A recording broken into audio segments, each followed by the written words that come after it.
amigos, soy César Agudelo, director general de Creando Acción, y el día de hoy quiero hablarles precisamente de lo que es Creando Acción.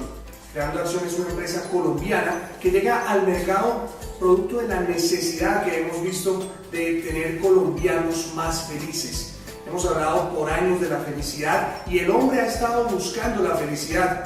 El problema es que encaminándonos hacia ella, pues muchas veces nos hemos desenfocado y hemos confundido el placer con la felicidad. Es así como muchas personas han terminado metidos en temas de adicción al alcohol, a las drogas, al sexo y a otras cosas, buscando la felicidad que definitivamente nunca la van a encontrar en estos puntos que hemos mencionado. Por eso Creando Acción llega al mercado para ofrecerles una alternativa para que podamos aprender a ser felices.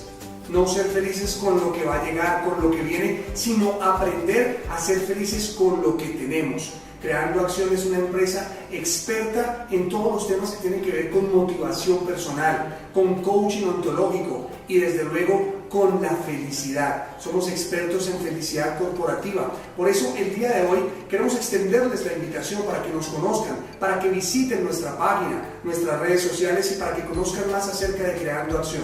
Una empresa que hoy nace con el único propósito de hacer que Colombia cada día sea mucho más feliz. Te invitamos a que a partir de hoy vivas tu vida creando acción.